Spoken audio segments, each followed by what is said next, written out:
relationships, which I believe in context of ASEAN, with our principle of non-interference and consensus among ASEAN countries, it will be more crucial that the civil societies, as rightly forwarded by Dr. Chandra, to play more effective and stronger roles in addressing some of the issues brought up today. Ladies and gentlemen, let me begin with my short presentation today. I will initially start by explaining some of our work that we have done in Malaysia, especially during the 1980s and forwards. And afterward, I will shortly discuss some of the roles and actions being taken by civil society in Malaysia. And lastly, I will also throw some idea on future prospect and the way forward to solve some of these issues immediately. It is very important for us to discuss this issue today. As Prof. Raimi has mentioned before, we are firstly human above all.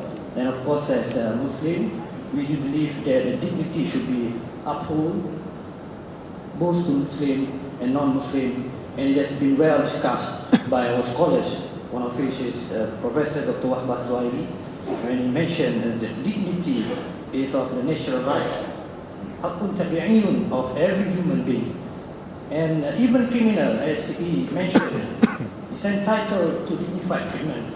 For punishment is meant to be for retribution and reform, not indignity and humiliation.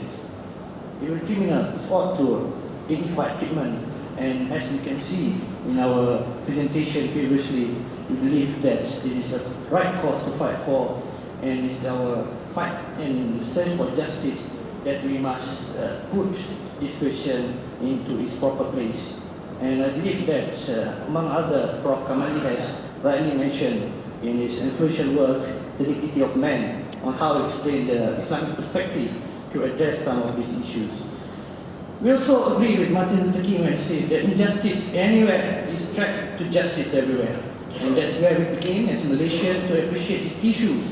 Though, as rightly observed by Jaswan Singh Sidhu in his writing International Studies Journal, that during the late 70s and much more in 1980s, Malaysia and Burmese relationship has went into the lowest ebb.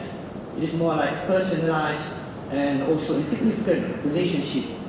So during that time, with that landscape, we began, at least from our perspective, to educate the Malaysian on what is happening in Burma.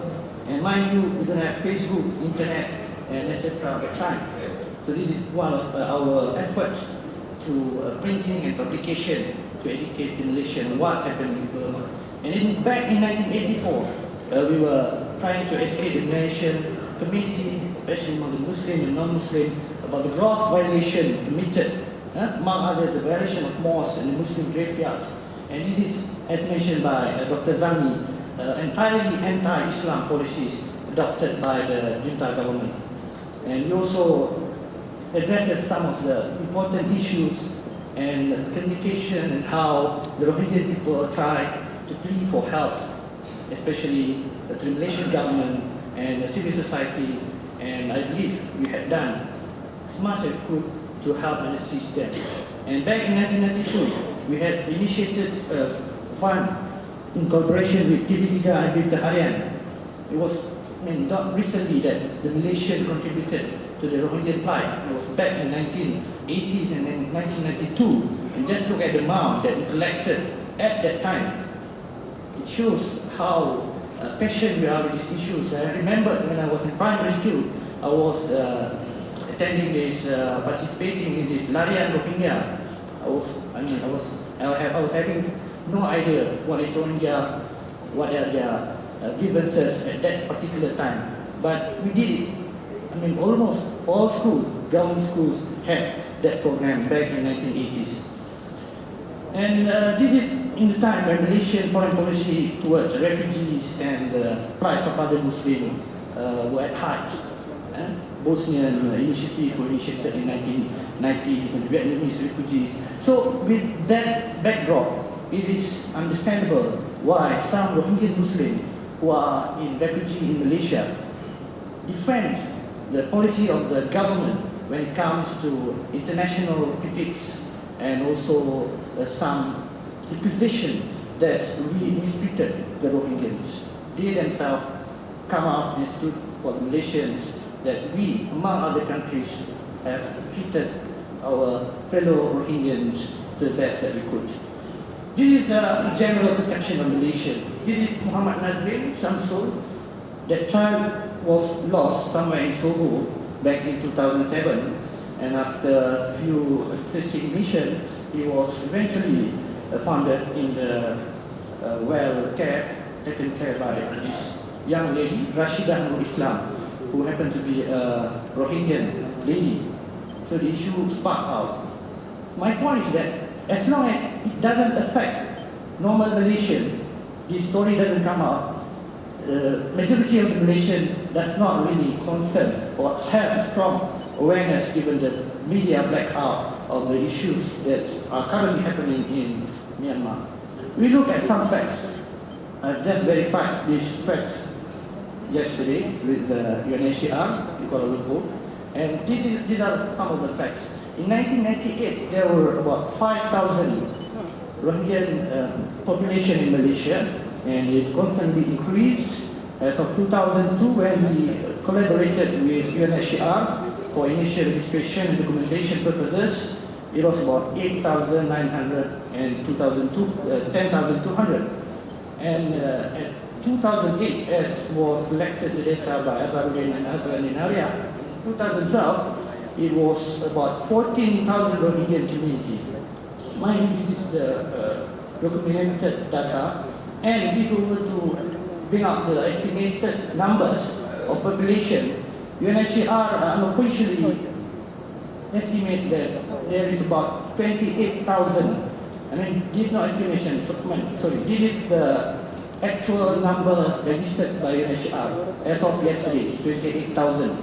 And given the estimation of 40,000, roughly, any Rohingya would agree, if though we can always challenge the fact afterwards, but it left about 12,000 remaining unregistered Rohingya.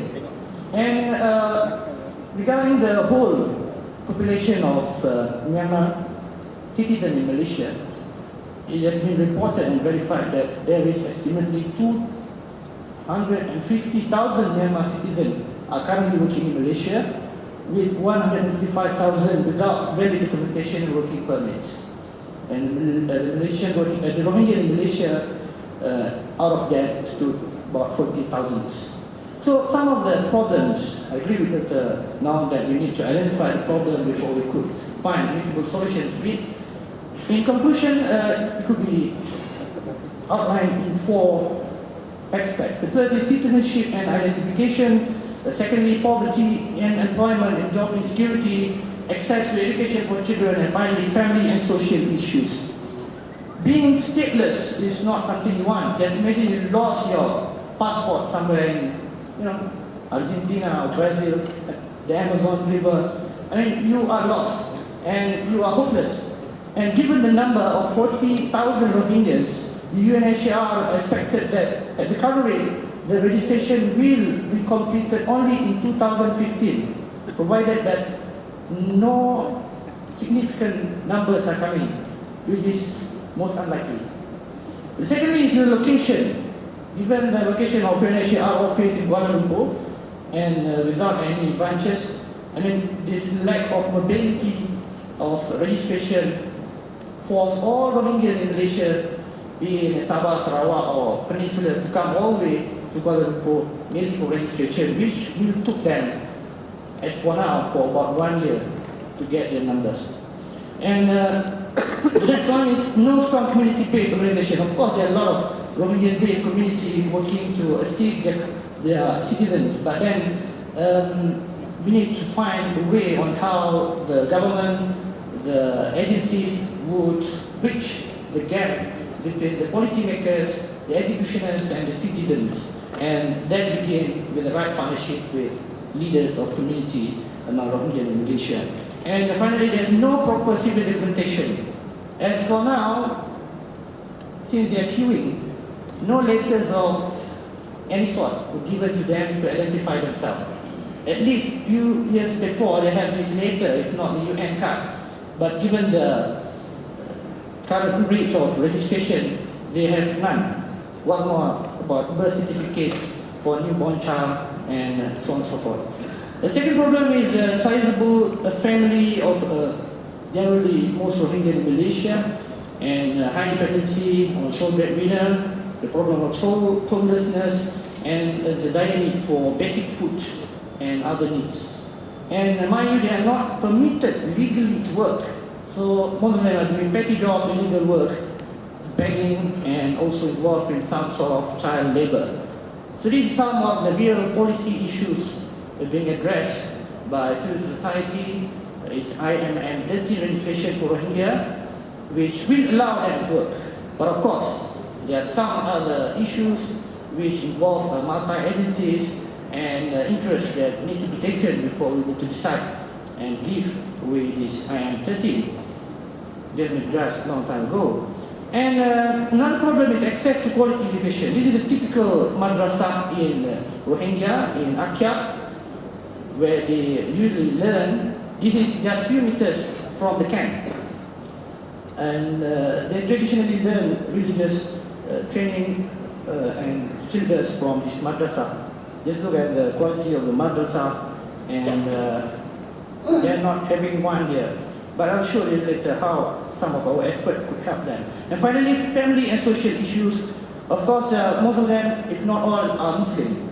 So how do we prove that they are married? Are they legally married? How do we prove that they are already divorced? They are not marrying more than one and everything. So this is some of the administrative issues which I will address later, that there is some progress taking place, and this is a good and initial start to move forward.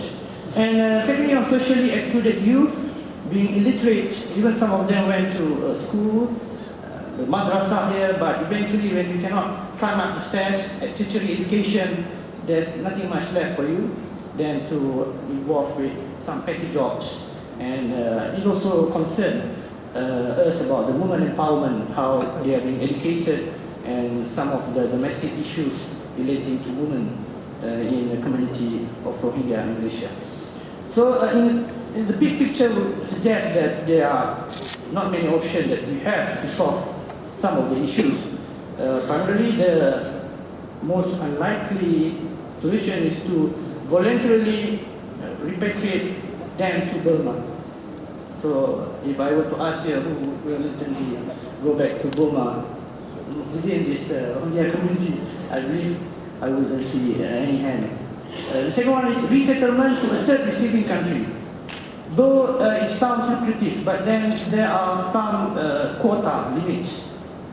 If I'm not mistaken, it's about 100 out of 10,000 applicants. So you can only give away about 100 out of 10,000 applicants.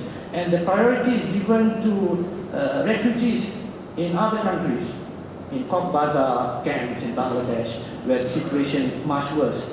They can see that, yeah, in Malaysia we are doing well, the detention camp is good, we are treating them good. So we prioritize others. They can go to Australia or United States and other countries. And finally, the most likely solution that we need to work out is the settlement in Malaysia, if not for good, for some significant years ahead. So this is what we have done collectively as Malaysians, and this is a very important initial step. I would call all these years of work is and only an initial step. We need to do more. Prior to 1996, there were no effort to register or documentize the Rohingyas in Malaysia. So in 1998 and 1996, we started to establish some sort of effort to register them. These were some of the documents that were given to them. They need to make some pledge, declaration that they will be nice here in Malaysia. And this was done manually. But if you go to our office, then you will see piles and stocks of documents since 1990s. So in 2002, we start collaborated with UNHCR to run comprehensive data collection, and when it's done, the project ended in 2005 when UNHCR fully control and take over the registration process. So these are some of the applications that we process, and these data amounting to 10,200 were submitted to UNHCR, and as for now, some of these are the applicants. This is what they get. They will be getting this UNHCR card, of course, after tedious and long interviews. And what will they get by having this card? The purpose of this card is only mainly for documentation, and if they were to be settled in other countries, that's a different issue. But under Malaysian law, enforcement authority has the right to arrest and detain any refugees, even with the card. But they are not refugees in Malaysia because we did not sign for the protocol. So it's special treatment to the Rohingya, I would say. And the card holders, among the benefits are they entitled to 50% discount for foreign rates at government hospital. This is not a rate for Malaysian. If you go to hospital, give birth to a child, it only costs you less than 1,000. But then if you are a foreigner, if you are a refugee, they don't mind. I mean, they don't care if you're refugees or foreigners looking in private sectors, the charge is quite high. So without that 50%, it's quite difficult. And I would like to explain here that there are almost 12,000 Rohingya still waiting for their cards. So they are not entitled now to some of the privileges. I will end shortly, Mr. Moderator. And this is also usable for employment purposes. I can confirm that those who hold this card got some special consideration for them to work, though it's without the IM 13, which allows them to officially work. So what's the way forward for us? This is a recent human report on April by Human Rights Watch. So at least we can do now is a pray. We need to pray, and I mean, if you read the report in whole, there's some pessimist observation on what will happen in Arakan and Burma in these few years ahead. So there's much that we need to do, I propose, locally rather than at this time internationally, as far as localized Rohingya are concerned. So the UN and with the assistance of course, there are a lot of madrasah in Malaysia, but the UN supported about 120 refugee schools. 20 out of it are Rohingya education centers. And some of the NGOs we run into, my colleagues there, some of them work with the Rohingya community, MRA running a school in Cheras. And we believe, as mentioned by Tun Abdullah Badawi in his keynote address, that education is very important to them. And the only way forward to make and to have a better future for Rohingya in Malaysia and abroad is to educate them and to integrate them into the society. So these are Rohingyans, they are assimilating into our society. And these are some of the advocacy work that we and our colleagues have done. We submitted, of course, numerous petitions and memorandum to the UN, and this was the recent ASEAN Human Rights Declaration. The consultation of the ASEAN countries with civil society organizations, and I was there, we represented Malaysia, and we put a strong word to the Myanmar representative that in order for ASEAN countries to find the right and workable solution, they must look forward and try to design and to come up with the human rights declarations that can accommodate specifically the issue of statelessness of the Rohingya in Burma. And these are some of the efforts by Malaysians. We do this silent protest, and we integrate the youth especially about the issues. And at international level, we are working with few NGOs for citizenship for Rohingya. This is a campaign internationally committed. We have a good cooperation with the media, and we brought out issues. TV Al Jazeera was very generous to allow some of the NGOs to come forward and share some of their activities and thoughts. So the projects and all the efforts being taken now by Malaysian across sectors and also ethnicities, and I believe that this is well showed out by our efforts to send humanitarian aid and relief to our fellow brothers and sisters in Rohingya. Without thank you. Well, thank you, Mr. Mohamad Raimi. I think this is tremendous. You have seen how this ABIM in particular and the civil society of Malaysia have been, giving full support to the community of the Muslims Burmese while having their life.